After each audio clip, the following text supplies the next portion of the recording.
in the news, we're slightly guilty, not to use a scare tactic, but always telling women to get a mammogram, men to get PSAs.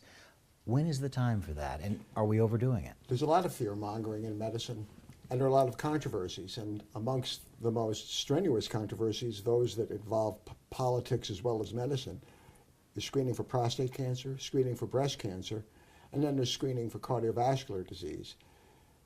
There's enough controversy that each individual must choose their preferences based on their risk.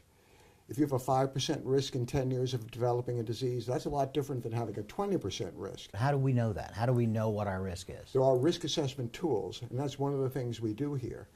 Because if the gun is out, locked and loaded, and at your head, you want to do something because you're at high risk.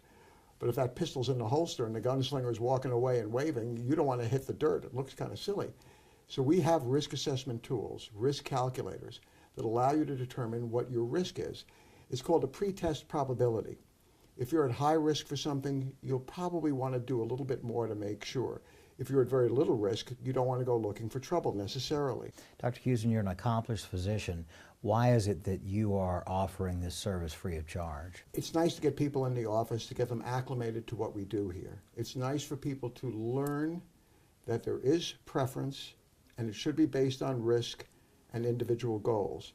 And that there are objective tools, calculators. These aren't made up. They're approved by international governing bodies that determine what's accurate, what's scientific, and what's evidence-based.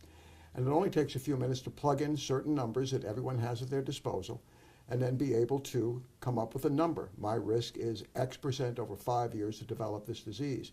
I don't think many of the viewers have had that kind of experience, and I think more should. Once again, words of wisdom.